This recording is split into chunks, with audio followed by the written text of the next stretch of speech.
Les lettres SSSS sur ta carte d'embarquement constituent-elles une raison de t'inquiéter?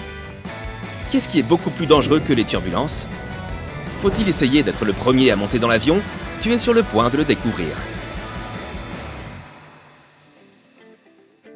Tu as peut-être remarqué que la plupart des avions ont des sièges bleus. Il n'y a pas de mystère. Les compagnies aériennes choisissent cette couleur car elle est considérée comme ayant un effet calmant. Cette couleur est censée mettre les passagers à l'aise et aider même les voyageurs les plus nerveux à se détendre. Mais il y a aussi une autre raison plus pratique. Les taches, la saleté et les traces sont moins visibles sur un tissu bleu foncé. Ne jette jamais ta carte d'embarquement dans un lieu public. Elle contient des tonnes d'informations sensibles te concernant, notamment ton nom et ton numéro de voyageur fréquent. Ces informations peuvent permettre à quelqu'un d'autre de consulter tes futures réservations, de changer ton siège, voire d'annuler tes vols. La meilleure façon de gérer la carte d'embarquement d'un vol que tu as déjà pris est donc de l'emporter chez toi et de la passer dans une broyeuse à papier. À propos, si tu vois les lettres SSSS ou S sur ta carte d'embarquement, prépare-toi à des contrôles de sécurité supplémentaires. Au lieu de ces lettres, il peut y avoir un motif damier. Quoi qu'il en soit, si tu as l'une de ces marques, ton bagage à main peut également subir une inspection approfondie. Mais pourquoi pourrait-il te choisir toi pour un contrôle secondaire? Certains de ces critères sont de faire une réservation pour un aller simple ou de payer ton billet en espèces. Dans certains cas, la sélection est aussi totalement aléatoire. Regarde, ta porte est ouverte et l'embarquement a commencé. Attends, où vas-tu en courant? Inutile de te dépêcher. L'astuce des globetrotters expérimentés est de toujours embarquer en dernier.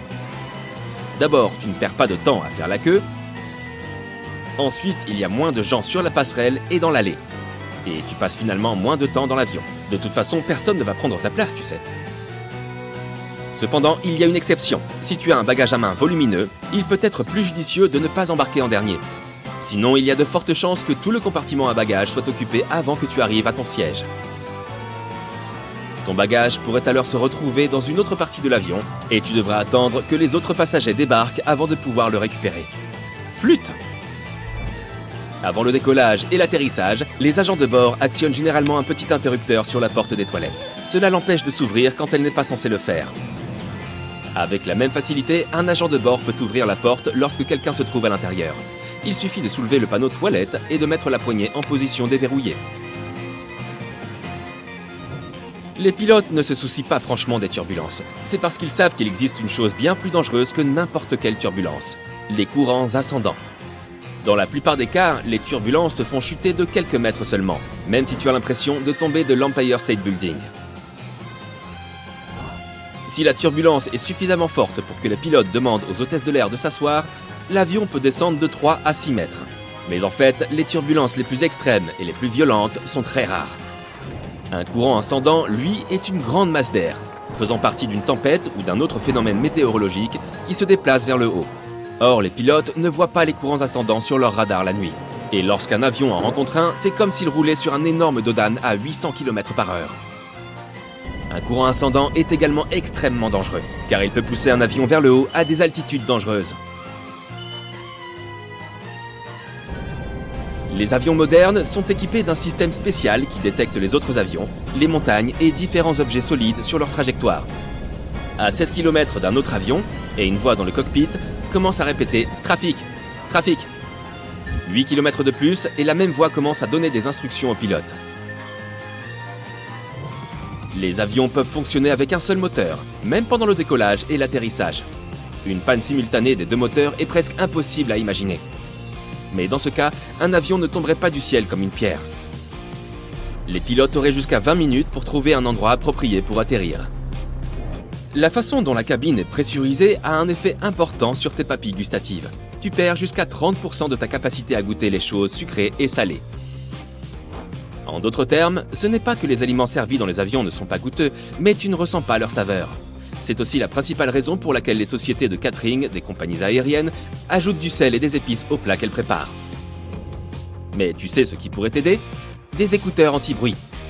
Pour une raison mystérieuse qui a probablement une explication scientifique, le fait de couper tout le bruit environnant peut aider tes papilles gustatives. Chacun de ces dings que tu entends pendant le vol a aussi sa propre signification. Dans la plupart des compagnies aériennes, un boom peu après le décollage indique que le train d'atterrissage est en train de se rétracter. 3 dings consécutifs signifient qu'il y a plus d'urgence qu'un seul. Une sonnerie aiguë informe les membres de l'équipage que leurs collègues ont besoin d'eux dans une autre partie de l'avion. 3 sonneries basses signifient qu'il y a de sérieuses turbulences à venir. Les membres de l'équipage sont censés ranger les chariots de repas, prendre place et attacher leur ceinture. Si tu es un passager nerveux, choisis un siège au milieu de la cabine. Les turbulences affectent principalement les parties avant et arrière de la cabine. La partie centrale, qui se trouve au-dessus des ailes, ne tremble pas autant. Les pilotes et les copilotes prennent des repas différents. La raison de cette précaution est très simple. Imagine que les 2 pilotes mangent le même plat et qu'ils aient une intoxication alimentaire. Dans ce cas, aucun des deux ne sera capable de contrôler l'avion. S'ils veulent toujours avoir le même plat et ne veulent pas accepter de prendre autre chose, il y a un filet de sécurité. Les pilotes ne prennent pas leur repas en même temps. Si un pilote a mangé le plat et se sent toujours bien plusieurs heures plus tard, l'autre pilote peut lui aussi prendre son repas. Que dirais-tu si on te demandait quel est l'endroit le plus dégoûtant dans un avion? Non, ce n'est pas le siège des toilettes. Ce n'est même pas dans les toilettes. Les hôtesses de l'air recommandent de faire particulièrement attention aux appuis-têtes, aux pochettes des sièges, aux tablettes et aux ceintures de sécurité. Des expériences ont montré qu'un tiers de toutes les ceintures de sécurité sont couvertes de champignons et de moisissures. La plupart des tablettes sont couvertes de bactéries. Les poches des sièges sont également très sales. Mais les appuis-têtes sont les plus sales de tous. Dans la plupart des cas, les agents de bord n'ont pas le temps de les changer ou de les désinfecter entre les vols. Si le commandant de bord annonce qu'il est en train de terminer des formalités administratives, cela signifie qu'il est occupé à réviser l'itinéraire du vol ou à attendre que le personnel au sol prépare le carnet de vol. Il s'agit d'un journal qui contient le compte-rendu officiel d'un voyage. Certains avions, en particulier les longs courriers, disposent de chambres secrètes où les membres d'équipage peuvent se reposer. Ces chambres, appelées compartiments de repos de l'équipage, sont situées à l'arrière de l'avion ou derrière le cockpit. Un tel compartiment peut compter jusqu'à 10 lits confortables où les agents de bord peuvent se reposer. Les fenêtres de l'avion sont fabriquées en plexiglas super résistant qui peut supporter facilement des vitesses élevées. Les vitres ont une forme spéciale, de sorte que la pression élevée à l'intérieur de la cabine les pousse contre le fuselage de l'avion. En d'autres termes, les fenêtres d'avion ont vraiment très peu de chances de se casser. Autrefois, les fenêtres d'avion étaient carrées, mais la pression s'accumulait dans les coins de ces fenêtres, ce qui en faisait des points faibles par excellence. Cela signifie que chaque fenêtre carrée avait 4 points faibles. Ils étaient donc susceptibles de s'écraser sous l'énorme pression des hautes altitudes. Heureusement, la conception de fenêtres d'avion incurvées a résolu ce problème une fois pour toutes. Cette forme répartit la pression et réduit la probabilité de fissure ou de tout autre dommage. Les avions sont régulièrement frappés par la foudre, au moins une fois par an ou une fois par 1000 heures de vol. De nos jours, c'est totalement sûr. La charge électrique traverse simplement la coque en aluminium de l'avion. Elle ne cause aucun dommage à l'avion. Mais savais-tu que les avions ne sont pas seulement frappés par la foudre, mais qu'ils la déclenchent également? Lorsqu'un avion traverse un nuage, la friction entre son fuselage et l'air crée de l'électricité statique. Et parfois, cela peut provoquer des éclairs. Ok, mets ces lunettes de protection sur tes yeux, attache-toi et n'oublie pas de bien t'accrocher. Nous allons voir à quelle vitesse nous pouvons vraiment aller. De longues jambes sur une grande carrure musclée, ce n'est pas vraiment la norme par rapport aux sprinteurs généralement de plus petite taille. Mais l'homme le plus rapide du monde donne l'impression qu'il est facile d'aller aussi vite. Jusqu'à présent, la vitesse la plus élevée jamais atteinte par un coureur est d'un peu plus de 43 km/h. Une vitesse atteinte brièvement par le coureur Usain Bolt à mi-chemin de son record du monde du 100 mètres. Et les humains peuvent aller encore plus vite. La vitesse maximale que nous pouvons atteindre dépend de la vitesse à laquelle les muscles de notre corps peuvent bouger. Nos muscles devraient être capables d'atteindre une vitesse de 64 km/h. La raison pour laquelle nous n'y arrivons pas est que nous restons trop longtemps en l'air. Nos membres ne peuvent déployer une certaine force que lorsqu'ils touchent le sol. C'est pourquoi sur des patins, on peut dépasser un coureur. La glisse permet une meilleure traction. Ce qui nous fait courir beaucoup plus vite est plutôt simple. Des jambes plus longues, des hanches vraiment larges et des jambes supplémentaires, comme un insecte. J'aimerais bien essayer de courir à 4 pattes, ce serait sans doute amusant. En 2016, les records de vitesse n'ont pas seulement été battus sur la piste de course à pied, ils ont été battus aussi sur les pistes de ski en France. Le record du monde de ski alpin revient à un moniteur de ski et guide de montagne italien. En 2016, assisté uniquement par la gravité, le moniteur a établi un record de vitesse terrestre humaine d'environ 255 km/h, en traversant à ski la zone située en bas d'une piste en un peu plus de 2 secondes. Eh bien, je peux à peine me tenir debout sur des skis et encore moins me déplacer à moitié aussi vite. La vitesse maximale d'une cicindelle est de 8 km/h. Cela ne semble pas très rapide, mais pensez une seconde. Elle parcourt 120 fois la longueur de son corps en une seule seconde. À titre de comparaison, Bolt parcourt environ 6 fois la longueur de son corps par seconde. Pour égaler ce coléoptère, il devrait courir à 772 km/h. C'est 2 fois plus rapide qu'un faucon pèlerin. Les cicindelles ont une vue extrêmement précise pour des insectes. Mais lorsqu'elles courent, le monde se transforme en une tache sans relief. Cela signifie que la cicindelle doit s'arrêter de temps en temps pour voir où elle va. Elles sont donc assez rapides, mais il existe un acarien spécial, dont la vitesse est équivalente à celle d'un humain courant à environ 2000 km/h. Prends ça la cicindelle! À sa vitesse maximale, cet acarien de la taille d'un grain de sésame peut se déplacer de 322 longueurs de corps par seconde. Waouh! La plupart des chats courent sur une distance égale à 0 fois leur longueur corporelle pendant la majeure partie de la journée. Bien que nous ne soyons pas prêts de nous déplacer aussi vite, nous avons quelques astuces à notre disposition. Grâce à notre cerveau intelligent, nous pouvons utiliser la technologie. Oh! La vitesse la plus rapide à laquelle nous avons voyagé sur Terre sur quelques kilomètres est de 1227 km/h. Cela s'est passé en 1997 au Nevada à bord d'un Thrust SSC. C'est une grande amélioration par rapport au premier détenteur du record. En 1898, un Français avait atteint la vitesse assez étonnante de 62 km/h avec sa voiture électrique. Nous avons traversé le ciel à une vitesse de Mach 3.3, c'est-à-dire environ 3400 km/h. Tout cela grâce à l'avion à réaction le plus rapide du monde, le Lockheed SR-71 Blackbird. Étonnamment, cet avion n'a pas de vitesse maximale. La seule chose qui limite sa vitesse est la température. Si on le laissait voler aussi vite qu'il le souhaite, il fondrait littéralement en plein vol. Le record de vitesse sur l'eau est d'un peu plus de 275 nœuds, soit un peu plus de 510 km/h. Un hydroglisseur à réaction, appelé le Spirit of Australia, l'a réalisé en 1978. Pas mal si tu veux te rendre rapidement à ton lieu de pêche préféré. En 1896, il n'y avait pas beaucoup de lois sur la conduite automobile. Pourtant, Walter Arnold a décidé d'en enfreindre une et est devenu le premier homme de l'histoire à recevoir une contravention pour excès de vitesse. À l'époque, la vitesse était limitée à 3 km/h. Tu aurais pu marcher plus vite, et la plupart des gens le faisaient d'ailleurs. Mais c'était trop lent pour Arnold, qui a décidé de courir à travers la ville à 13 km/h. Finalement, il a été arrêté et a reçu une amende d'1 shilling. C'était une sacrée somme pour l'époque. Un homme du nom de Félix a été emmené à plus de 39 km jusqu'à la frontière de l'espace dans un ballon qui, une fois entièrement gonflé, avait la taille de la Statue de la Liberté.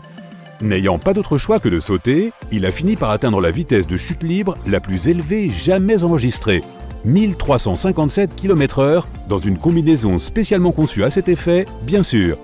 En retombant sur la terre ferme en un peu plus de 9 minutes, il est devenu la première personne à franchir le mur du son en chute libre.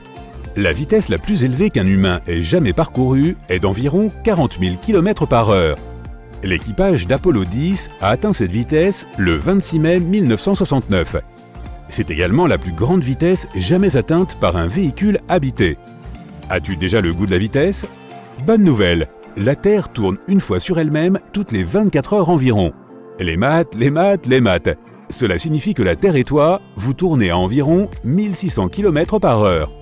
Et c'est sans compter la vitesse à laquelle nous nous déplaçons dans l'espace sur ce rocher géant. Nous filons à 30 km par seconde, c'est-à-dire 108 000 km/h à travers le grand vide spatial. Notre Soleil et la Voie lactée semblent se déplacer à une vitesse moyenne de 720 000 km/h dans l'espace. Bien que cela semble extrêmement rapide, et ça l'est, il faudrait tout de même 230 millions d'années pour faire le tour de la Voie lactée.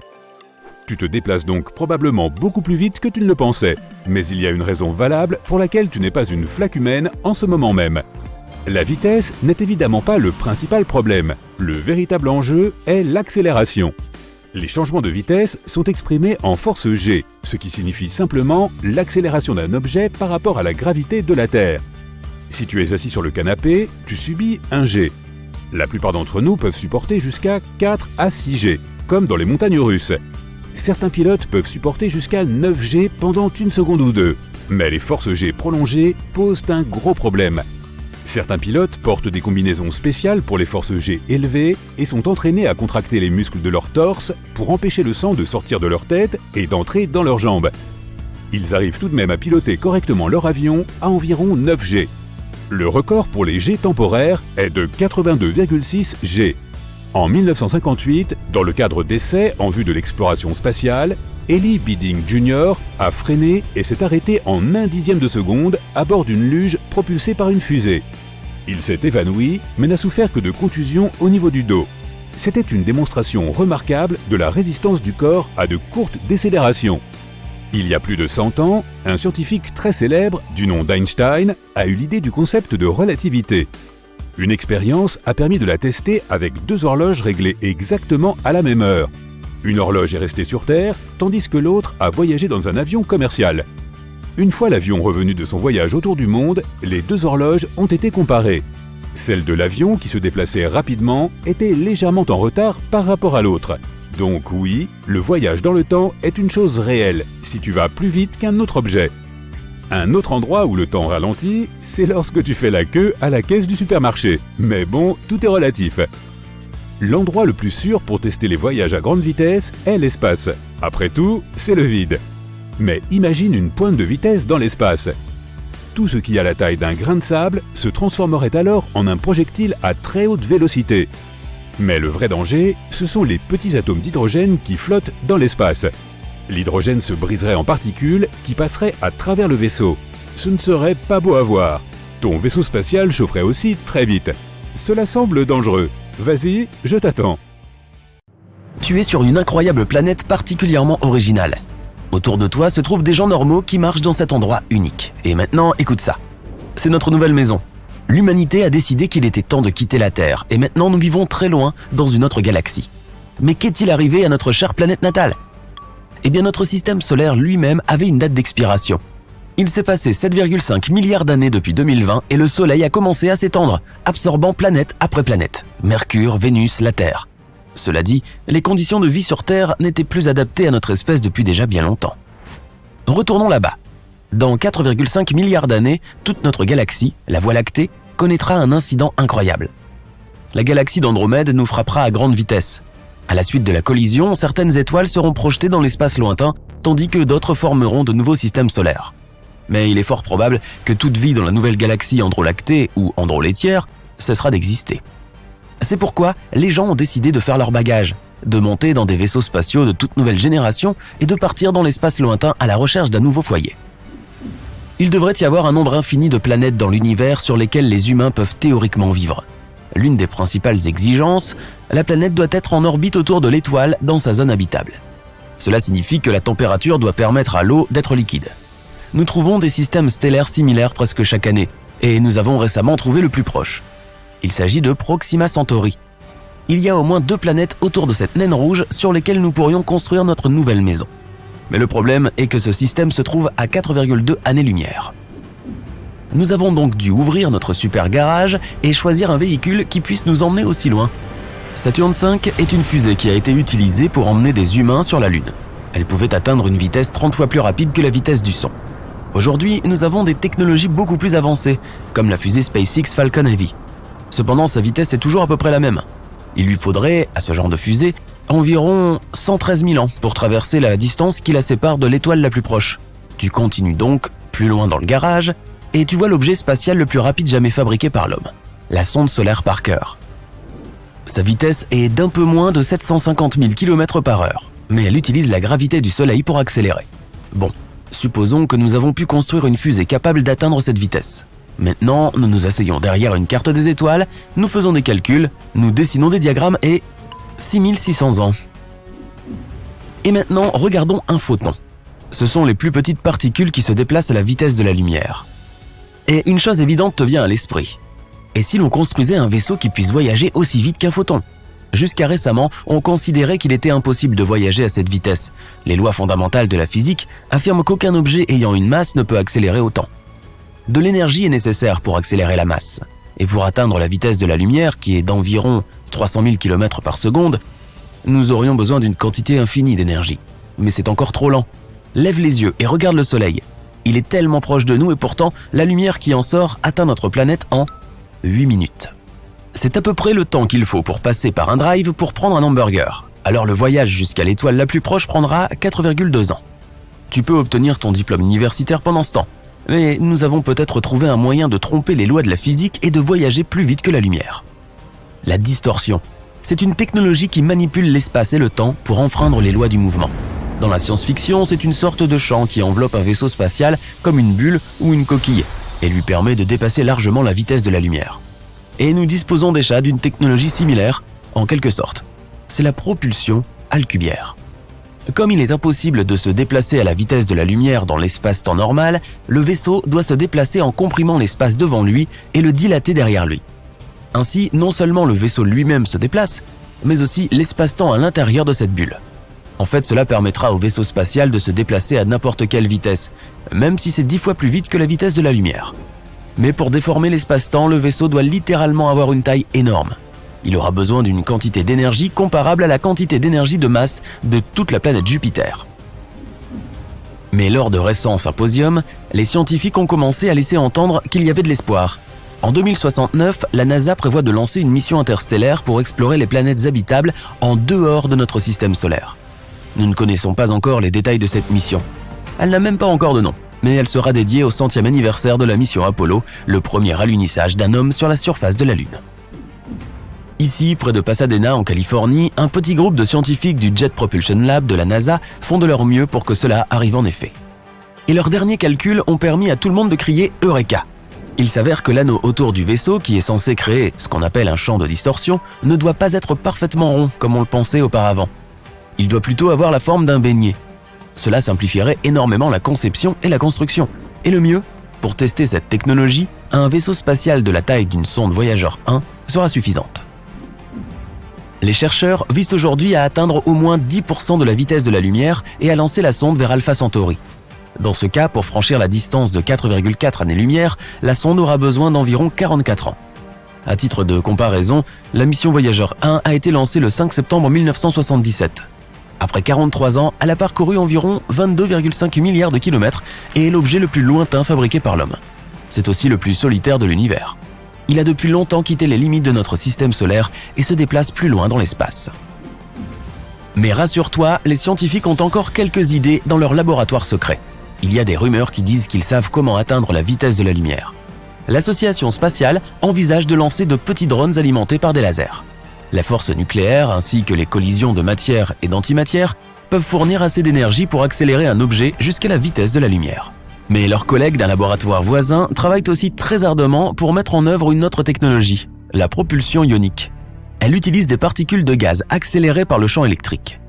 Pour résumer, ta fusée normale va à toute vitesse. Elle accélère au maximum et brûle une quantité incroyable de carburant pour accélérer jusqu'à la vitesse dont elle a besoin. Mais la propulsion ionique est une vieille dame prudente au volant. Elle appuie lentement sur l'accélérateur et avance prudemment. À l'échelle de l'espace, la vieille dame sera plus efficace et pourra conduire beaucoup plus loin que le jeune homme casse-cou. Quelque chose à surveiller de près, donc. Cependant, un nombre indéterminé d'années s'écouleront avant qu'il existe un moyen de mettre vraiment en œuvre la propulsion par distorsion ou par ion. Nous voulons que l'humanité devienne interstellaire, mais d'abord, nous devons au moins s'assurer qu'elle peut se maintenir en vie. Actuellement, nous développons activement des technologies pour envoyer la première mission habitée sur Mars. La colonisation de Mars sera la première étape pour rendre notre espèce interstellaire. Ce sera une sorte de répétition avant de coloniser des planètes plus lointaines. Nous devons comprendre que même si les conditions sur les exoplanètes sont proches des nôtres, nous devrons quand même les terraformer. Nous devons tester notre technologie sur Mars pour la réchauffer à une température proche de celle de la Terre. Nous devons également augmenter la pression atmosphérique pour que l'eau puisse exister à l'état liquide et créer une couche d'ozone qui nous protégera du rayonnement solaire. Après cela, nous pourrons respirer librement à la surface de Mars sans combinaison spatiale. Nous devons maîtriser toutes ces technologies avant de pouvoir créer un véritable voyage par distorsion. Il y a des siècles, les gens naviguaient sur les océans et perfectionnaient leurs vaisseaux pour explorer pleinement notre planète. Aujourd'hui, nous serons la génération qui construira de nouveaux vaisseaux et fera de longs voyages en dehors de la Terre. La distorsion nous ouvrira des horizons incroyables. Jette un coup d'œil à notre galaxie. Il y a d'innombrables étoiles. Autour de chacune d'elles, il peut y avoir des planètes et, sur certaines d'entre elles, il peut y avoir de la vie. La distorsion nous permettra d'entrer en contact avec cette vie et d'explorer notre galaxie beaucoup plus rapidement. Et cet avenir est déjà proche. Bientôt, nous aurons la chance de rejoindre les pionniers, de revêtir de beaux costumes et de parcourir les étendues de l'espace à la recherche de nouvelles aventures. De nombreux aéroports ont des moquettes dans leur zone d'embarquement. Ce petit élément de confort s'accompagne généralement de quelques autres. Des plafonds plus bas, des sièges confortables et un éclairage naturel agréable. Tout cela coûte plus cher aux aéroports et les moquettes ne sont pas aussi faciles à nettoyer que les sols durs. Mais elles créent une sensation agréable pour les passagers qui attendent leur vol, ce qui les rend plus détendus. Pourtant, il ne s'agit pas seulement d'un geste de bonne volonté de la part des aéroports. Selon des recherches comportementales, les passagers apaisés sont 7 à 10% plus susceptibles de faire du shopping et d'acheter réellement quelque chose dans la zone duty-free. Donc en investissant dans le confort des passagers, les aéroports augmentent en fait leurs revenus. Si tu as toujours voulu savoir ce qu'il advient de ton bagage lorsque tu es à bord de l'avion, la réponse courte est que le personnel de l'aéroport ne le sait pas une fois qu'il a quitté son territoire et qu'il ne s'en soucie probablement pas. Désolé de te le dire. Les scanners lisent le code barre et trient les bagages automatiquement en fonction de leur destination. Les 3 principales tâches des bagagistes de l'aéroport sont de déplacer les sacs de la zone d'enregistrement à la porte d'embarquement, de les déplacer d'une porte à l'autre lorsque tu as une correspondance et de les déplacer de l'avion à la zone de récupération des bagages. Et c'est tout. Donc si tes bagages ne se déplacent pas assez vite, ils peuvent être en retard pour ton vol de correspondance. Ou à l'inverse, ton bagage peut arriver à ta destination avant toi parce que tu es bloqué au contrôle des passeports. Un autre problème peut survenir si tu oublies d'enlever une ancienne étiquette indiquant une destination différente. Dans ce cas, le scanner pourrait envoyer ton bagage dans le mauvais pays. La plupart des aéroports sont équipés de cuisines géantes, où sont confectionnés les plateaux repas destinés aux passagers. Ces cuisines préparent généralement des aliments pour différentes compagnies aériennes en même temps. Et comme cette nourriture d'avion si savoureuse doit être cuisinée environ 6 à 10 heures à l'avance, les cuisines fonctionnent 24 heures sur 24, 7 jours sur 7.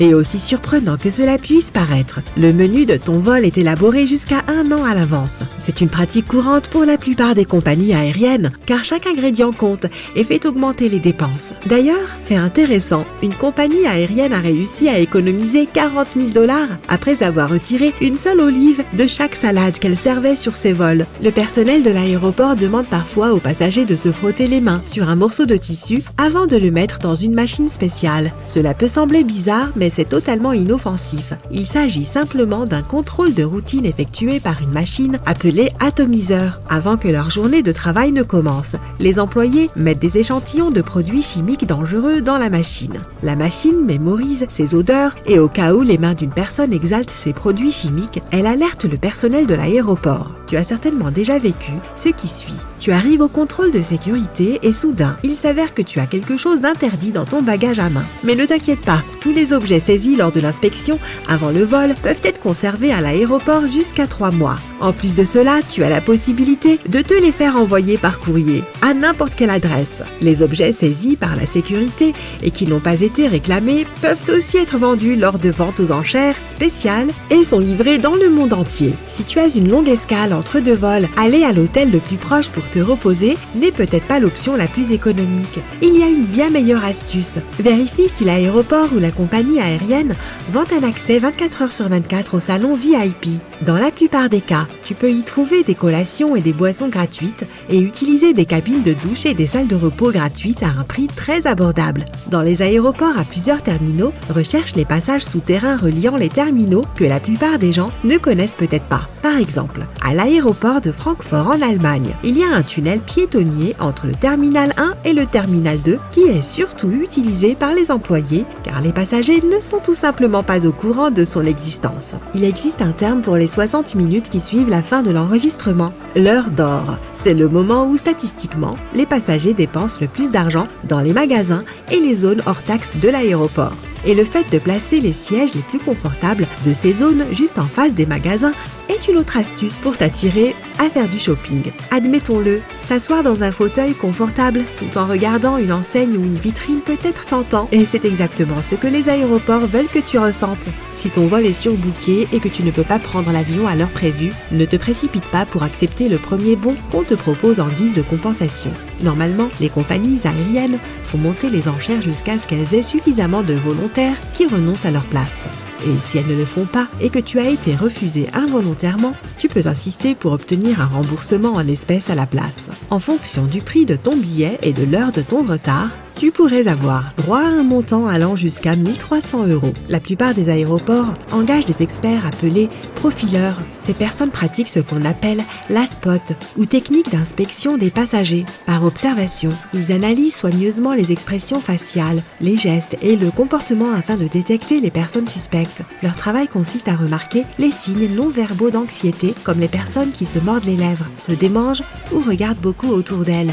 Si un profileur remarque qu'une personne se comporte de manière étrange, il peut l'inviter à une inspection plus poussée durant laquelle il va l'interroger pour essayer d'en savoir plus sur elle. Les profileurs travaillent à la fois dans les halls principaux et au contrôle des passeports. La question typique qu'ils posent est: quel est le but de votre visite? Ils vérifient ensuite la réaction de la personne à cette question. Peu importe à quel point un passager est réservé, s'il a quelque chose à cacher, les agents le découvriront grâce aux plus petits indices dans son attitude. Avant même que tes bagages ne montent dans l'avion, ils passent par 5 niveaux de sécurité. Et l'un d'entre eux, en plus de scanner le contenu, comprend un contrôle par un chien capable de renifler des produits chimiques dangereux. C'est bien connu, le nez d'un chien est bien plus puissant que celui de n'importe quel humain. En fait, les chiens distinguent les odeurs de 10 000 à 100 000 fois mieux que les gens. Pas étonnant que les aéroports profitent de ce super sens pour la sécurité et utilisent régulièrement ces chiens renifleurs pour détecter des substances suspectes. En plus, tu ne pourras même pas distinguer un chien de détection d'un chien normal. Contrairement aux chiens policiers, ceux qui travaillent dans les aéroports ne sont pas dressés pour effrayer ou intimider les gens. Les races de renifleurs les plus populaires sont les Golden Retriever, les Labradors et les Braques allemands. Charger ton téléphone à un endroit spécialement désigné peut sembler pratique, mais ce n'est pas forcément sans danger. Si la station de recharge ne te permet de brancher que ton cordon en USB, tu risques d'avoir un logiciel malveillant installé sur ton téléphone sans que tu t'en aperçoives. La seule façon sûre de charger ton téléphone ou ta tablette est de trouver une prise électrique murale et de l'utiliser avec ton propre chargeur. Il en va de même pour le Wi-Fi gratuit des aéroports. En dehors du fait que les aéroports te demandent le plus souvent de t'authentifier, quelqu'un peut facilement accéder à tes données lorsque tu utilises un hotspot Wi-Fi non protégé. Il est plus sûr d'utiliser tes données mobiles, mais si tu dois absolument utiliser le Wi-Fi de l'aéroport, efface ou crypte toutes tes informations importantes sur ton appareil. Il peut être exaspérant de devoir sortir ton ordinateur portable de ta valise à chaque fois au contrôle de sécurité. Mais le personnel de l'aéroport a besoin de bien voir ton appareil pour s'assurer que rien n'est caché à l'intérieur. Sur l'écran d'un scanner à rayon X, un ordinateur portable ressemble à un objet semi-transparent avec un disque dur, un lecteur de CD et autres composants clairement visibles. Mais les agents de sécurité ne peuvent pas voir ce qui se trouve derrière certaines de ces pièces. Par exemple, une batterie dense est plutôt volumineuse. Les gens ont tendance à choisir la file de sécurité la plus proche d'eux. Si cette file s'avère être bondée, regarde simplement autour de toi après le contrôle des pièces d'identité et des billets. Tu verras peut-être un autre point de contrôle avec beaucoup moins de monde. Certains points de contrôle de l'aéroport sont situés aux confins du terminal et les passagers ne les remarquent pas. Faire une demande de pré-contrôle de sécurité peut être un grand gain de temps pour voyager à l'intérieur et à l'extérieur des États-Unis. Être membre de ce programme présente de grands avantages. Tout d'abord, le passage de la sécurité et du contrôle des passeports est plus rapide. Si tu as opté pour le pré-contrôle, tu n'auras pas à enlever tes chaussures, à retirer ta ceinture ou à placer des objets comme les liquides et ton ordinateur portable dans des bacs spéciaux. Si tu ne prends pas l'avion depuis ou vers les États-Unis, tu peux chercher des services similaires disponibles dans ton pays. Si tu voyages en classe économique, mais que tu n'aimes pas ça, d'ailleurs qui aime ça? Enregistre-toi en ligne et vérifie les options de siège environ 4 jours avant ton vol. C'est à peu près à ce moment-là que les compagnies aériennes commencent à surclasser les sièges et tu pourrais obtenir un surclassement en classe d'affaires pour une somme modique ou parfois même gratuitement. Tu peux aussi demander un surclassement lorsque tu es déjà à l'aéroport. La plupart des gens oublient cette possibilité ou s'en moquent tout simplement. Alors, tente ta chance.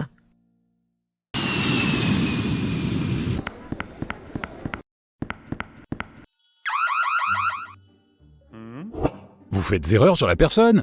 Je suis juste un commercial qui revient de sa tournée annuelle en Europe. L'agent des douanes sort un énorme morceau de fromage français de ton bagage à main. il s'avère que tu ne peux emporter que de très petites quantités de fromage à pâte molle à bord, car c'est considéré comme un liquide. Fait amusant, tu peux emporter une râpe à fromage à bord sans problème. Mais tu ne peux pas en râper plus de 100 ml, c'est-à-dire la quantité maximale autorisée. Non, en fait, tu ne peux pas le râper, le fromage doit être emballé en toute sécurité dans un sachet en plastique. Mais bonne nouvelle, le fromage à pâte dure peut être emporté en voyage. Ok, ils t'ont confisqué ton fromage, une grande bouteille d'eau, quelques tubes de crème et autres souvenirs fantaisistes. Regarde ce beau couteau suisse que tu as trouvé à Genève. Il risque maintenant de finir dans une vente aux enchères. Si tu as de la chance, l'aéroport peut proposer un service d'expédition pour faire parvenir tes précieux souvenirs et même le fromage, s'il ne se détériore pas, à ton domicile moyennant des frais. Cependant, tous les aéroports ne le font pas. Ainsi, certains des articles interdits seront mis aux enchères pour récolter des fonds. Les objets confisqués sont généralement vendus en vrac, donc il sera assez difficile de trouver celui que tu as dû laisser derrière toi. Certains autres objets ayant des buts plus spécifiques sont donnés à différentes organisations. Un spray au poivre, par exemple, ira à une école de formation de la police. En ce qui concerne le fromage, les fruits exotiques interdits, d'autres aliments et l'eau, ils sont généralement simplement jetés. Certains articles, surtout ceux qui sont vraiment dangereux, peuvent être simplement fondus ou détruits. Les boules magiques numéro 8 ne présentent aucun danger, mais elles doivent être placées dans ton bagage en soute. Le problème est le liquide qu'elles contiennent. Il se peut qu'il y en ait moins de 100 ml, mais soyons honnêtes, il est difficile de compter le volume exact. Demande à ta boule si tu peux la prendre à bord. Elle te donnera probablement une réponse du type « ne compte pas là-dessus ». Les semelles en gel sont un peu dérangeantes à bord. Le problème est le même. Il est impossible de mesurer la quantité exacte de liquide. Donc pas de semelles en gel et pas de bougies en gel non plus. Le parfum et le vernis à ongles sont aussi proscrits. Il ne s'agit pas seulement de restrictions concernant les liquides à bord, mais aussi de règles d'étiquette. Certains passagers peuvent être tout simplement allergiques à leur odeur. De plus, ils sont inflammables. Quant au dissolvant pour vernis à ongles, opte pour une version sans acétone, car l'acétone est interdite dans les bagages à main. Quoi qu'il en soit, tu peux prendre une bouteille de parfum à condition qu'elle ne soit pas trop grande et que tu ne l'utilises pas à bord. Il serait dommage de devoir jeter un flacon entier à la poubelle avant l'embarquement. Tu peux quand même te faufiler dans l'avion avec plus de 100 ml de ta crème préférée en prétendant qu'il s'agit d'un médicament dont tu as vraiment besoin. Mais tu dois en informer l'aéroport au préalable. C'est un peu tordu, mais ça fonctionne. Parfois. Au cas où tu aurais besoin de vérifier ta température corporelle à bord, assure-toi que ton thermomètre est électronique. Ceux au mercure sont strictement interdits. Qui va ramasser toutes les billes de mercure si tu le laisses tomber accidentellement? Les quilles de bowling sont interdites dans les bagages à main. On dirait que l'équipage de l'avion ne veut pas que quelqu'un s'amuse à jouer au bowling dans l'allée pendant un vol long et ennuyeux. En réalité, c'est une question de sécurité. On estime simplement que les quilles de bowling peuvent blesser quelqu'un. Aucun équipement sportif n'est autorisé, que ce soit un fleuret d'escrime, une batte ou même des fléchettes. Les fléchettes sont tranchantes et aucun objet tranchant n'est autorisé à bord. Ces objets doivent voyager dans les bagages enregistrés, sauf si tu veux qu'ils finissent dans une vente aux enchères. Si tu aimes les choses faites à la main et qu'un vol transatlantique te laisse suffisamment de temps pour tricoter une écharpe ou une paire de chaussettes, opte pour des aiguilles à tricoter en plastique ou en bois et emballe-les soigneusement pour ne pas les endommager. Celles en métal seront probablement détruites en les faisant fondre, et elles ne méritent pas un tel sort. Les boules à neige, comme tout autre objet contenant du liquide à l'intérieur, ne sont pas autorisées à passer la sécurité. Si ta boule à neige est aussi petite qu'une balle de tennis, tu auras peut-être la chance qu'elle soit permise, mais il vaut mieux jouer la sécurité et l'enregistrer. L'eau de javel liquide est définitivement un article suspect dans un bagage à main, même si tu voyages en chemise blanche. Premièrement, elle n'est pas autorisée à bord car elle est hautement inflammable. Deuxièmement, une chemise blanche toute neuve ne semble pas être le bon choix pour un vol. Le café et les turbulences ne font pas bon ménage. Troisièmement, les toilettes d'un avion sont bien trop petites pour faire la lessive. Si tu es un coiffeur en voyage d'affaires, tu devras probablement investir un peu plus lors de la réservation de ton prochain vol. Aucun décolorant pour cheveux n'est autorisé à bord. Les ciseaux ne sont pas non plus les bienvenus, sauf si leurs lames font moins de 10 cm. Au fait, les ciseaux confisqués sont souvent donnés à des écoles, ce qui est une bonne alternative à leur destruction. Mauvaise nouvelle encore pour les coiffeurs, en raison de la présence d'une cartouche de gaz remplie de butane, les fers à friser sans fil ne sont pas autorisés à bord. Bonne nouvelle, les fers à friser électriques sont tout à fait sûrs. Si tu es un artiste, tu as déjà dû avoir affaire aux règles de sécurité. Tu ne souhaites pas que ta peinture soit gelée ou abîmée dans la soute à bagages, alors tu voudras sûrement l'emporter à bord. La sécurité peut accepter tes peintures à l'huile tant qu'elles ne dépassent pas 100 ml. Mais il n'y a aucune chance que tu puisses emporter ta térébenthine hautement inflammable. Si tu n'aimes pas la nourriture d'avion et que tu as omis de commander un repas à bord, tu peux prendre n'importe quelle poêle ou casserole à bord et cuisiner toi-même. Non, tu ne peux pas cuisiner et tu ne peux pas non plus prendre une poêle en fonte. Elles sont trop lourdes, c'est pourquoi elles sont susceptibles d'être dangereuses. Si un agent des douanes la confisque, elle ne sera pas donnée à un restaurant local. Elle sera probablement fondue.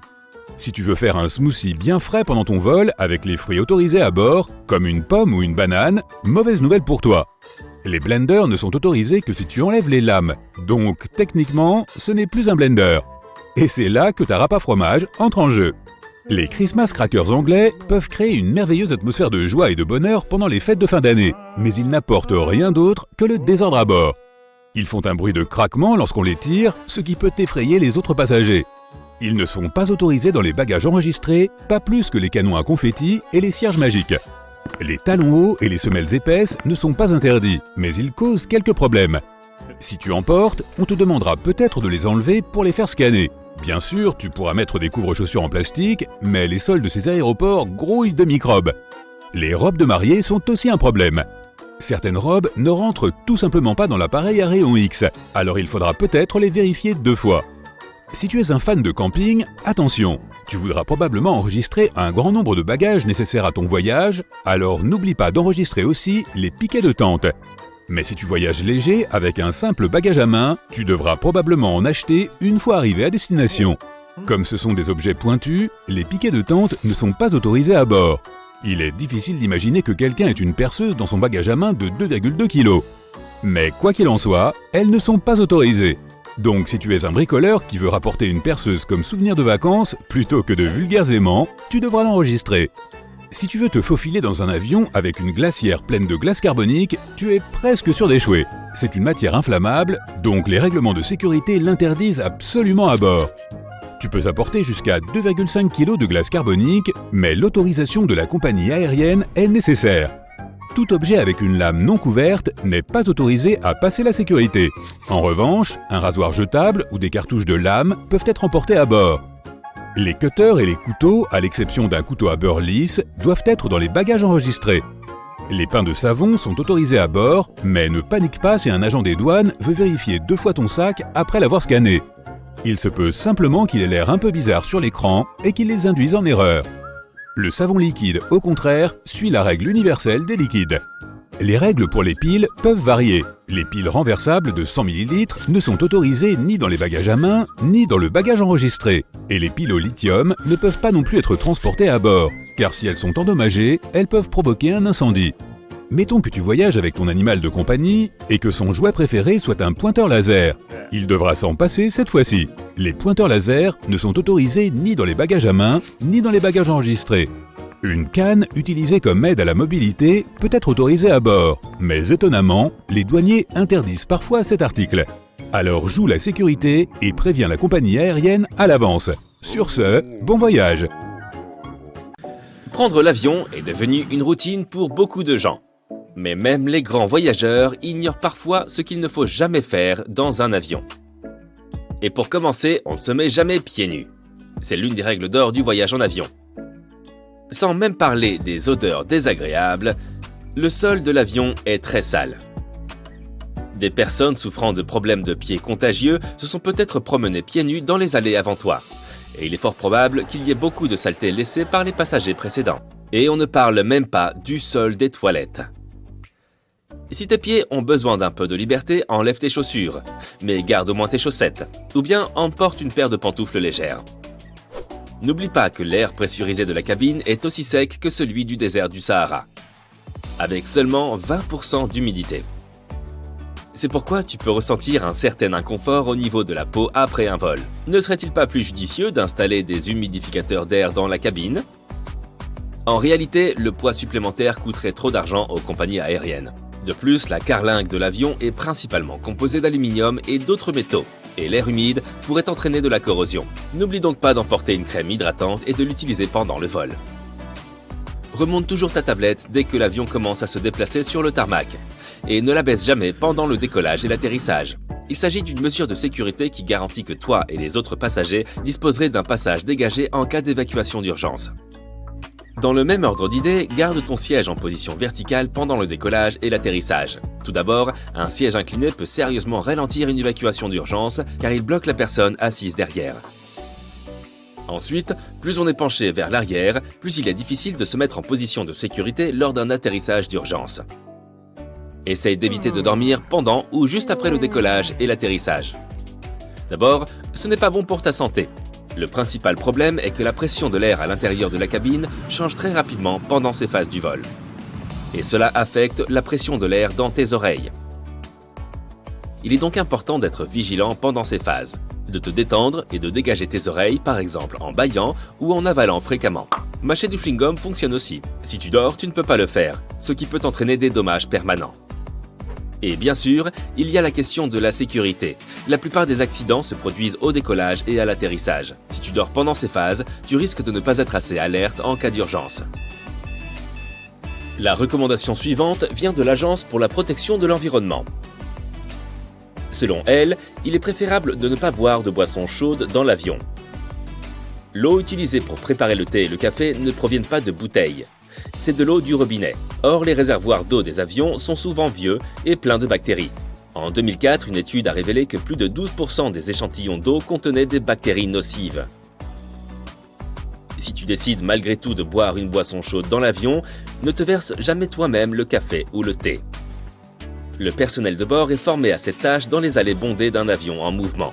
Tu éviteras ainsi le risque de te brûler ou de brûler d'autres passagers. Il est préférable de ne pas commander de Coca-Cola dans un avion. La pression de la cabine provoque beaucoup de mousse. Or, pour des raisons évidentes, les hôtesses ne veulent pas te servir un gobelet rempli de mousse. C'est pourquoi elles ne remplissent que la moitié du gobelet. Attendent que la mousse retombe, puis elles finissent de le verser. Cela peut prendre de longues minutes.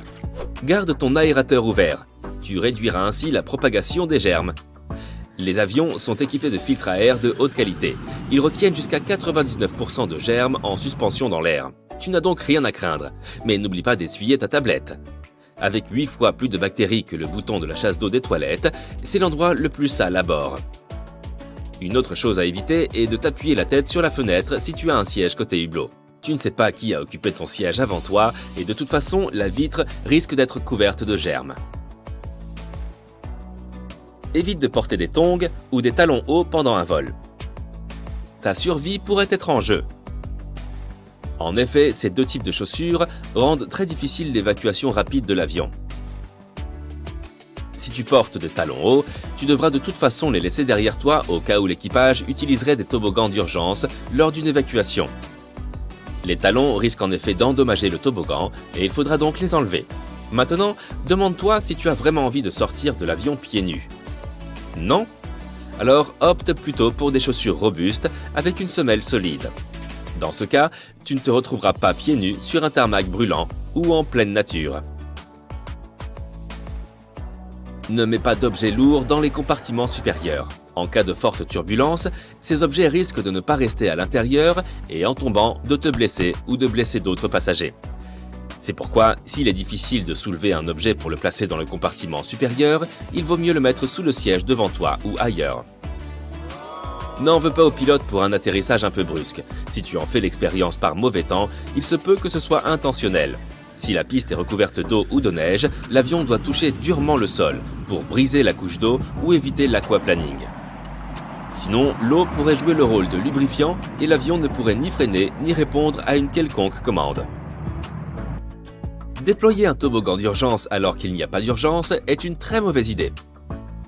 Cela peut entraîner des retards de plusieurs heures et coûter des milliers de dollars aux compagnies aériennes pour remettre le toboggan intact dans son conteneur. Si tu te demandes pourquoi quelqu'un ferait une telle chose, certains semblent penser que cela les aidera à descendre plus vite de l'avion. N'ignore pas les instructions du personnel d'ouvrir les stores des hublots pendant le décollage et l'atterrissage. En cas d'urgence, cela leur permettra de voir ce qui se passe à l'extérieur, d'évaluer la situation et d'agir rapidement en organisant l'évacuation. Par exemple, s'il y a un incendie devant une issue, ils redirigeront les passagers vers une autre. Évite d'emporter des déodorants sprays ou de la mousse à raser dans ton bagage à main. Ces deux produits ont tendance à exploser en plein vol et ne sont donc pas autorisés à bord. Il est préférable d'opter pour des déodorants en stick. Les batteries externes ne doivent pas non plus se trouver dans les bagages enregistrés. Et si tu veux en emporter une à bord, sa capacité ne doit pas dépasser les 20 000 mAh par heure. En outre, tu ne dois pas les utiliser pendant le vol, car elles risquent de prendre feu. En général, les piles au lithium peuvent être utilisées en toute sécurité, mais comme elles sont très puissantes, elles peuvent s'enflammer si elles ne sont pas traitées avec soin, si elles sont mal utilisées ou s'il y a un défaut de fabrication. De telles piles ont été à l'origine de plusieurs incendies à bord d'avions, ainsi que lors de manipulations au sol. Ne t'inquiète pas des scanners dans les aéroports. Ils ne sont pas dangereux pour la santé, sinon les employés des aéroports ne pourraient pas s'en approcher sans porter de vêtements spéciaux. Même lorsque tu passes devant un scanner à bagages, le risque est minime. Et pour finir, ne te comporte pas mal à bord. Aie une attitude respectueuse envers le personnel et les autres passagers. Et aussi, n'essaie jamais de faire atterrir un avion tout seul. Ce n'est pas une blague. Dans les films, on voit parfois le personnage principal prendre les commandes de l'avion à la place des pilotes. Malheureusement, c'est presque impossible dans la vie réelle. Même si une personne est très douée, qu'elle aime les simulateurs informatiques très fidèles à la réalité et qu'elle est prête à suivre toutes les instructions depuis le sol, elle risque d'échouer à cause d'un simple facteur, le stress. Il est vrai qu'il y a eu quelques cas où des amateurs ont fait atterrir de petits avions privés après l'incapacité d'un pilote. Mais il n'y a jamais eu de cas où un non-pilote a fait atterrir un avion de ligne. Ça n'existe que dans les films. Tout le monde aime les vacances, mais décider quoi mettre dans ta valise peut être une tâche décourageante, surtout quand tu es limité par le poids et l'espace. Sans compter que tu feras probablement quelques achats de souvenirs pendant ton aventure loin de chez toi. Tu auras donc besoin d'un espace supplémentaire à ton retour pour tous ces objets. Accumuler trop de poids ou de volume peut finir par te coûter cher auprès de la compagnie aérienne si tu n'es pas correctement préparé. Mais tu peux maintenant te détendre et te concentrer sur la réservation de tes vacances. Nous nous occupons de la partie bagages avec ces conseils pratiques de voyage. Il ne fait aucun doute que tes vêtements vont occuper la majeure partie de ta valise, sachant que la plupart des compagnies aériennes autorisent un bagage pour la plupart des vols courts et jusqu'à 2 bagages pour les vols longue distance. Cela ne te laisse pas beaucoup d'espace si tu prévois d'être à la mode pendant ton escapade, surtout en hiver. Cependant, cela ne signifie pas non plus que tu doives remettre tes sous-vêtements à l'envers pour les utiliser plus d'une fois. La clé ici est d'être astucieux avec la façon dont tu ranges ta valise. Tout d'abord, tu peux réfléchir à la façon dont tu vas plier tes vêtements. La méthode la plus efficace pour faire entrer ta garde-robe dans une valise est de rouler chaque article.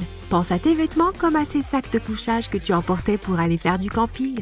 Ils semblaient toujours trop épais pour leur housse compacte, mais avec de la persévérance, tu réussissais à les enrouler suffisamment serrés pour qu'ils tiennent à l'intérieur. Tu n'as même pas besoin de forcer autant avec tes vêtements, mais le même principe s'applique ici. Commence par plier soigneusement tes chemises, tes pantalons et tout ce que tu prévois d'emballer, comme tu pourrais les trouver dans un magasin de vêtements. Puis lorsque tu les as mis dans une forme relativement rectangulaire ou carrée, roule-les bien serrés. Maintenant que tu as tes petites bûches de vêtements, commence à les emballer dans ton sac. Et voilà, tu as de l'espace supplémentaire. Voici une expérience que nous avons tous vécue en arrivant sur notre lieu de vacances. Nous laissons tomber notre valise sur le lit de l'hôpital, nous m'ouvrons pour découvrir tous nos vêtements déroulés et éparpillés comme si une tornade avait traversé notre valise. Ton bagage a fait un voyage difficile de chez toi à ta destination de vacances. Il a été traîné dans les terminaux d'aéroport, ballotté par les bagagistes et balancé d'avant en arrière pendant les turbulences en vol. Un simple article de papeterie qui n'est autre que les élastiques t'aidera à garder tes vêtements bien rangés. Maintenant que tu les as enroulés, mets quelques élastiques tout autour pour les empêcher de se déplier. Voici une astuce particulièrement utile si tu veux rouler une tenue en un seul morceau. Tu as peut-être un ensemble en jean que tu as hâte de porter lors de ton escapade. Plie tes vêtements comme précédemment, puis superpose les différents éléments de ta tenue idéale. Roule-les comme un tout, puis utilise les élastiques pour les maintenir ensemble. Tu peux prévoir tes tenues de chaque jour avant même de monter dans l'avion. Toutefois, tu préfères peut-être plier certains vêtements, surtout les chemises élégantes et les pantalons de travail. Heureusement pour toi, nous avons une astuce pour cela aussi. Au lieu de plier chaque article individuellement, étalez tous les uns sur les autres. Commence par tes chemises et tes hauts en alternant un à l'endroit et un à l'envers et en gardant le col de tes chemises au centre. Passe ensuite aux pantalons et aux articles plus petits jusqu'à ce qu'ils soient tous disposés à plat. Essaye de garder tes pantalons au milieu. Enfin, commence à plier tes articles sur eux-mêmes, les chemises créant la couche extérieure jusqu'à ce que tu obtiennes un joli paquet soigné comme un cadeau. Tu devrais pouvoir placer ton paquet bien droit dans ton sac. Tu veux gagner encore plus d'espace dans tes bagages? Au lieu de mettre tes sous-vêtements et tes chaussettes dans leur propre section, essaye de les placer dans les espaces et les interstices disponibles dans le reste de tes affaires. Si tu prévois d'emporter une casquette par exemple, l'intérieur de ton couvre-chef est un excellent espace pour ranger tes chaussettes. Cela s'applique aussi à d'autres petits articles, comme les chargeurs et les cravates. Mais n'oublie pas que tu peux aussi poser tes cravates et tes ceintures à plat sur les vêtements, dans ta valise, pour gagner de la place. Et si tu es vraiment limité par la taille du bagage, disons que tu n'as qu'un bagage à main pour un voyage de 2 semaines, voici une autre méthode. Procure-toi des sacs de compression pour ranger tes vêtements. Ces sacs permettent de compacter plusieurs ensembles de vêtements dans la taille d'une petite pochette d'ordinateur portable. Plie les vêtements que tu as l'intention d'emporter et range-les dans le sac de compression. Tu devrais pouvoir y mettre 8 à 10 vêtements standards ou quelques vêtements encombrants. Une fois que tu as rempli le sac, ferme-le et expulse l'air par la valve de pression unidirectionnelle intégrée. Le moyen le plus simple de le faire est de le rouler. Tu sais comment faire maintenant, ou d'appuyer dessus avec tes genoux.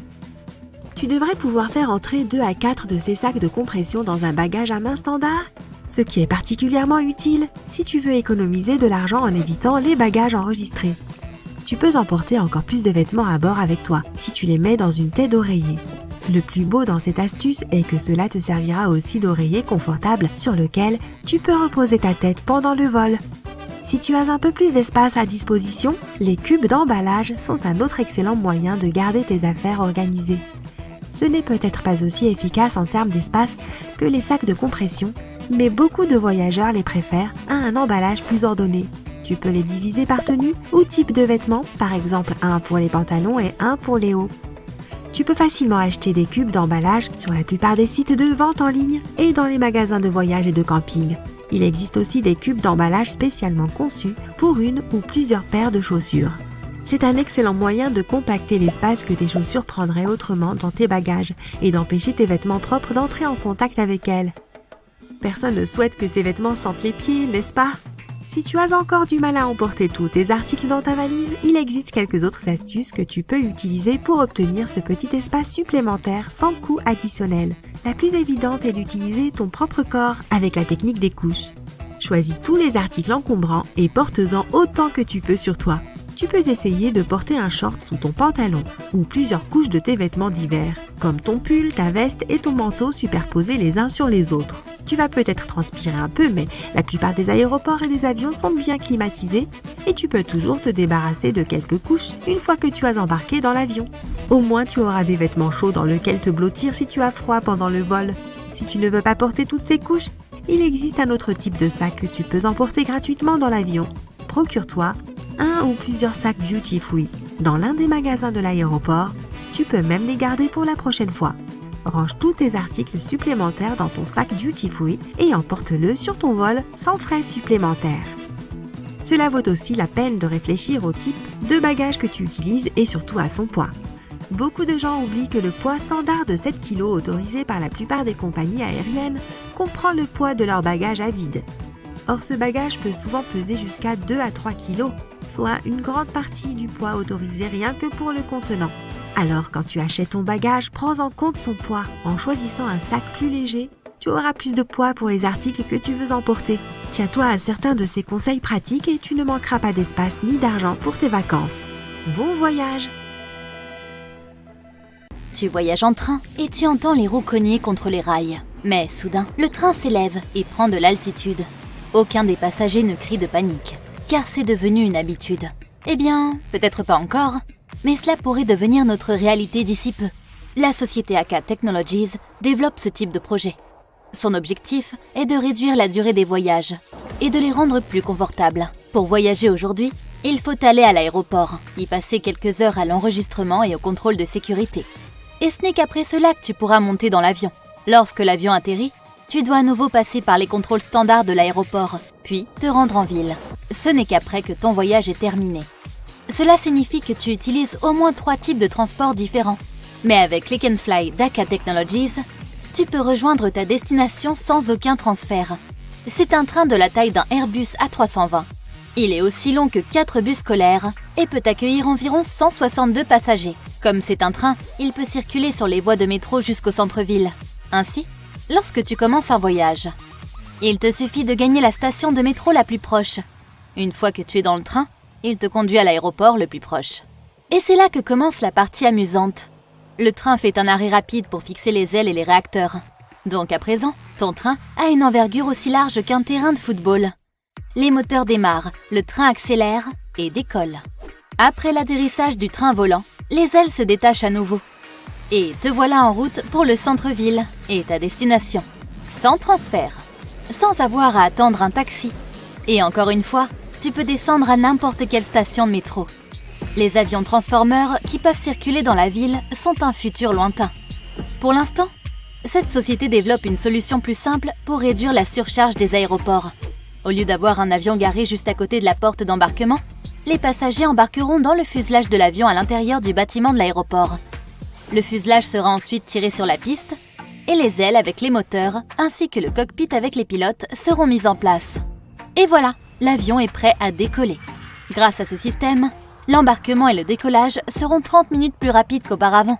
L'entreprise prévoit de fabriquer différents types de fuselages amovibles. Pour les vols courts, ils auront une capacité d'environ 160 personnes. Il y aura des cabines à double étage pour les vols long courriers et les vols de plus grande capacité. Les cabines VIP peuvent être personnalisées comme un jet privé.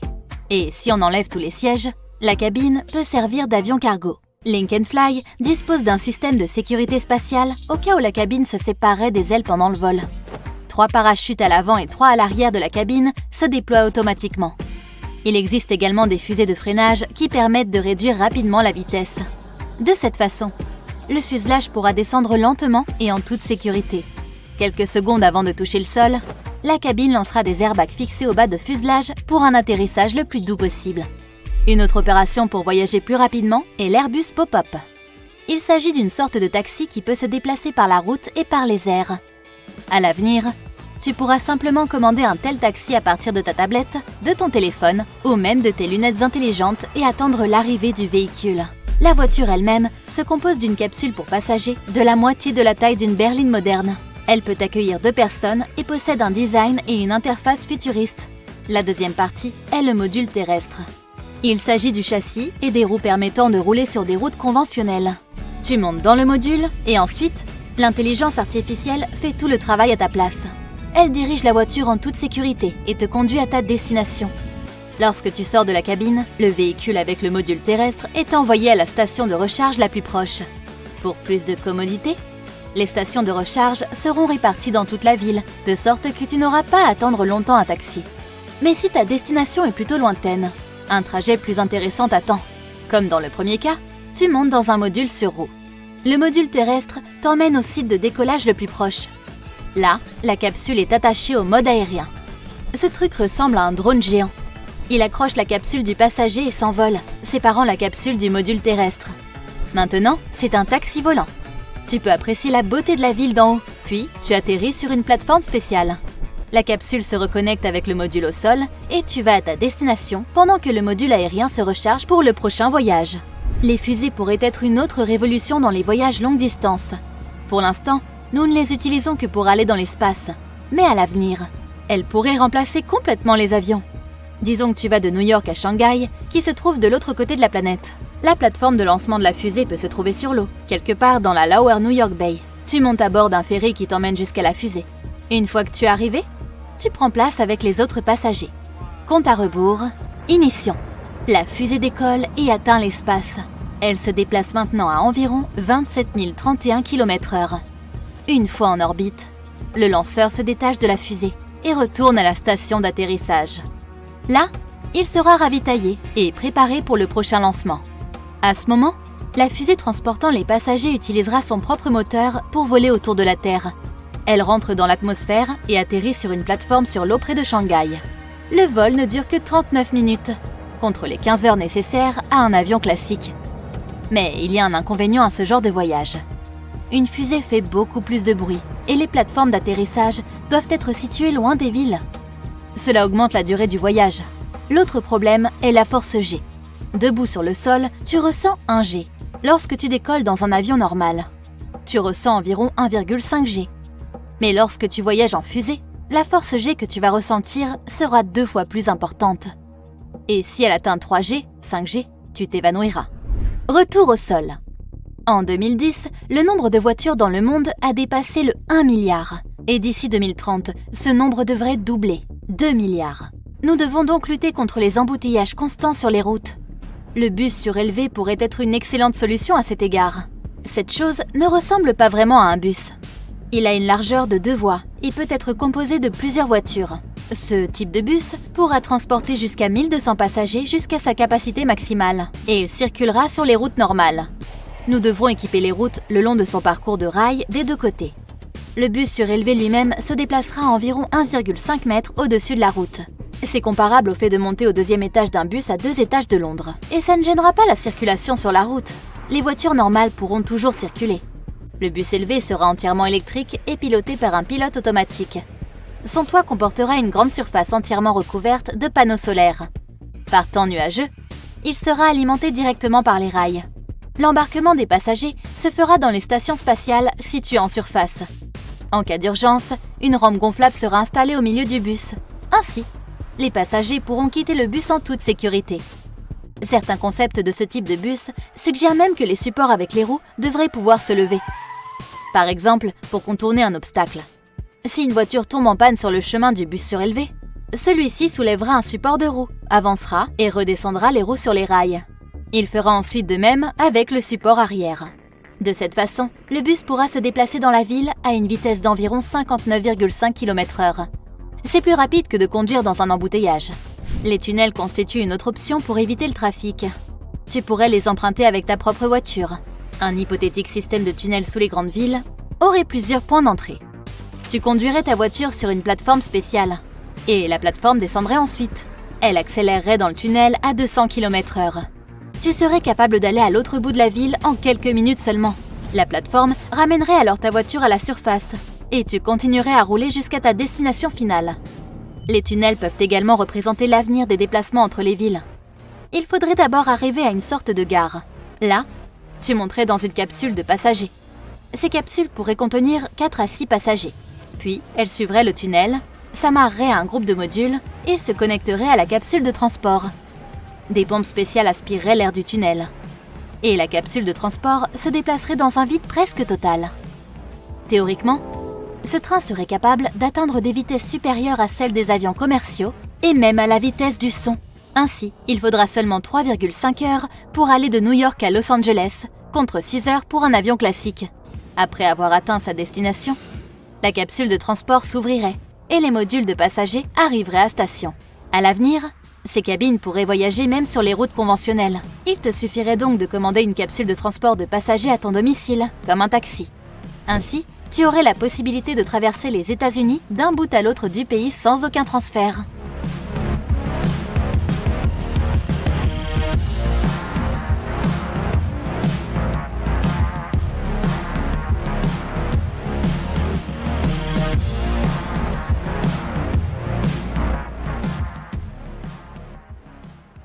Les pilotes ne sont pas autorisés à prendre des repas identiques lorsqu'ils travaillent. Imagine que tu es sur un vol transocéanique, l'avion survole l'océan Pacifique. Les hôtesses de l'air distribuent les repas du soir. Tout le monde se régale avec les pâtes. Mais la sauce a un goût un peu bizarre. C'est probablement normal. Après tout, on mange un repas d'avion. Cela ne peut pas avoir le goût d'une assiette de resto étoilée, n'est-ce pas? Le temps passe. Oh non! Tu avais raison. Il y avait effectivement un problème avec la nourriture. Mais si tous les passagers ont le même souci, les pilotes aussi.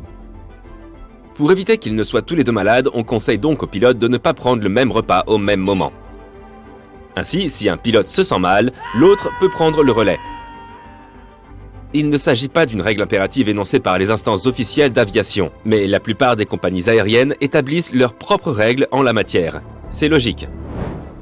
Les agents de bord ont accès à des équipements cachés tels qu'un défibrillateur, de l'oxygène supplémentaire, un extincteur et du ruban adhésif. Mais l'équipement le plus intéressant qu'ils possèdent, ce sont sans aucun doute les menottes. Ces objets sont là pour protéger les passagers des autres et parfois d'eux-mêmes. En fait, les membres du personnel navigant ont tout ce qu'il faut pour neutraliser un éventuel fauteur de troubles. Les lunettes de soleil Aviator ont l'air cool sur les pilotes dans les films. Mais dans la vraie vie, ils ne portent pas de lunettes polarisées. Tout d'abord, elles ont un effet anti-éblouissement. Cela peut causer quelques problèmes dans le cockpit. Un pilote doit pouvoir lire les instruments, mais les équipements du cockpit, comme les écrans LCD, émettent une lumière polarisée. Un pilote portant ces lunettes ne pourra donc pas lire les écrans avec une efficacité de 100%. Pour des raisons de sécurité, les pilotes ne doivent donc pas porter de lunettes de soleil. Imaginons un reflet éblouissant provenant du pare-brise d'un autre avion, mais que le pilote ait manqué le signe à cause de ses lunettes teintées. Ouch! Tu as déjà remarqué un trou dans la queue d'un avion? Eh bien, la plupart des avions commerciaux en ont un. La prochaine fois que tu monteras dans un avion, regarde de plus près. Le trou a un nom fantaisiste, le groupe auxiliaire de puissance. De l'extérieur, il ressemble à un trou, mais il s'agit en fait d'un moteur à turbine caché. La plupart du temps, l'APU reste éteint pendant tout le vol. Il commence à fonctionner lorsque l'avion atterrit. Il alimente les lumières de la cabine, l'air conditionné et tout l'électronique du cockpit. Mais ne sous-estime pas la performance de l'APU. Il peut également fournir la puissance nécessaire au démarrage des moteurs principaux. Tu viens de regarder une vidéo de Sympa et tu as appris ce que signifie l'APU, une manière parfaite de démarrer une conversation en soirée. Malheureusement, tu n'es pas d'humeur bavarde. Tu veux juste prendre l'avion, atterrir et commencer tes vacances. Mais pas de bol, il n'y a qu'une seule porte pour embarquer. Et tu es en queue de peloton. Pourquoi les avions n'ont-ils pas systématiquement plusieurs portes? Selon les spécialistes, le principal problème est que la passerelle prend beaucoup de place. Lorsqu'un avion est chargé par l'avant et par l'arrière, il occupe 2 passerelles. Ce qui n'est pas idéal pour les exploitants. Les aéroports récemment rénovés ou construits ont cependant tendance à avoir un double embarquement par rapport aux anciens terminaux. Changement de décor. Sautons dans un bateau de croisière. Il y a des passages cachés et des portes secrètes dans ces bateaux. Ce sont des secrets d'initiés. Le personnel du navire travaille le plus souvent dans sa zone réservée. Comment un employé peut-il se rendre d'un endroit à un autre sans utiliser les escaliers et les portes utilisées par les passagers? Eh bien, il existe un réseau de couloirs et d'escaliers tout autour du navire utilisé uniquement par l'équipage. Je suis sérieux quand je parle de portes secrètes. Elles se confondent avec les murs. Elles passent donc inaperçues pour ceux qui ne savent pas où se trouve la porte. Peut-être que tu peux tomber dessus par accident. Voici un indice. Fais attention aux murs près des escaliers des clients. Elles sont dans le coin. Dis-toi que ces gigantesques bateaux de croisière sont en fait des objets métalliques flottants. Ceci me conduit à une anecdote amusante sur les cabines de croisière. Les parois de la cabine du bateau de croisière sont magnétiques. Imaginons que tu fasses une croisière d'1 mois à travers plusieurs pays. Tu collectionnes des aimants sur le thème de la destination et tu décores ta cabine. Les vrais amateurs de croisière connaissent cette magie des aimants. Ils placent donc quelques crochets magnétiques dans leur bagage. Astuce, utilise aussi les crochets magnétiques pour ajouter des rangements supplémentaires dans ta cabine. Accroche des vêtements et des accessoires, des cartes postales ou des chapeaux, ce que tu veux. Parlons encore de navires. Pourquoi certains vaisseaux et bateaux ont-ils des petits trous qui laissent échapper l'eau en permanence pour garder la cale exempte d'eau? L'eau s'accumule au fil du temps dans la cale et la pompe de la cale l'évacue automatiquement. Les bateaux n'ont pas de phare. L'utilisation d'un phare pourrait pourtant empêcher les accidents, non? S'il fonctionne pour les voitures, pourquoi pas pour les navires? Les phares sont la source de lumière, mais la lumière qui en sort rebondit sur la source lumineuse à un moment donné. Avec les voitures par exemple, les phares fonctionnent parce que la zone à éclairer est étroite et que l'on peut facilement intervenir si l'on voit un obstacle sur la route. Pour les bateaux, c'est extrêmement compliqué. La source lumineuse doit être suffisamment puissante pour éclairer la zone que le capitaine souhaite surveiller. Les gros cargos, par exemple, ont besoin de plus d'1 kilomètre pour s'arrêter ou prendre des décisions. De plus, il faut imaginer à quel point la lumière du navire doit être plus intense pour éclairer toute la zone située devant lui. Les navires se repèrent à l'aide de différentes sortes de feux appelés feux de navigation. Ils sont petits mais pratiques. Ils sont disposés de manière standardisée pour que les bateaux puissent se repérer les uns les autres. Ce qui est fascinant, c'est qu'ils ne servent pas seulement à se repérer dans l'obscurité. Ils indiquent aussi les mouvements et les directions des autres navires. Voici un exemple. Imagine un bateau équipé de 2 feux de navigation. Celui de l'avant est plus bas, près du plancher du navire. L'autre, à l'arrière, est en hauteur. Ce qui signifie que le bâtiment va vers la droite. Il peut passer en toute sécurité à côté des autres sans les heurter. Les trains n'ont pas de ceinture de sécurité. Un peu bizarre, non? Chaque fois qu'il y a un accident lié au train, cette question revient sur le tapis. Presque partout dans le monde, on ne trouve pas de ceinture de sécurité dans les trains. Plusieurs études ont été réalisées sur ce sujet. Certaines d'entre elles ont créé des simulations d'accidents. Et les résultats ont été surprenants. L'utilisation de la ceinture de sécurité dans un train pourrait en fait potentiellement augmenter le nombre de blessures. Dans les voitures, les ceintures de sécurité sont très efficaces pour protéger le passager et sont systématiquement utilisées. La logique qui sous-tend la ceinture de sécurité est de protéger la personne lorsqu'une collision entraîne une décélération rapide. Mais les trains ont un tel élan qu'ils ne s'arrêtent pas immédiatement. Dans un avion, les passagers utilisent une ceinture de sécurité au décollage, à l'atterrissage et en cas de turbulence. Ce n'est pas le cas pour les trains. Entrer et sortir d'une gare ne présentent pas un risque élevé. Les experts estiment que la concentration du conducteur et les entretiens réguliers constituent les meilleurs moyens pour renforcer la sécurité ferroviaire. À présent donc, tu voyages en train, tu regardes par la fenêtre. Il y a de petites pierres le long des voies ferrées pour t'accompagner dans ton voyage. Ces pierres sont officiellement appelées ballasts de voies ferrées. Elles remplissent une fonction très importante. Elles soutiennent et entretiennent la voie. Mais elles ne sont pas là par simple coïncidence. Maintenant, regarde les pierres de plus près. Tu peux remarquer qu'il n'y en a pas une bien taillée sur les voies. Ce ne sont pas des pierres ordinaires disposées de manière aléatoire sur les rails. Chaque rocher présente des arêtes vives et abruptes. Ces arêtes s'accrochent les unes aux autres. Elles protègent le chemin de fer contre les chocs violents. Elles facilitent l'écoulement de l'eau en cas de forte pluie et empêchent l'herbe et les autres mauvaises herbes de pousser. Maintenant, imaginons qu'on les remplace par des cailloux ronds. Ils vont glisser vers le bas. Finalement, le ballast s'écroulera et les voies s'effondreront. C'est bien la dernière chose que l'on souhaite, surtout si l'on est un passager de ce train, pas vrai ?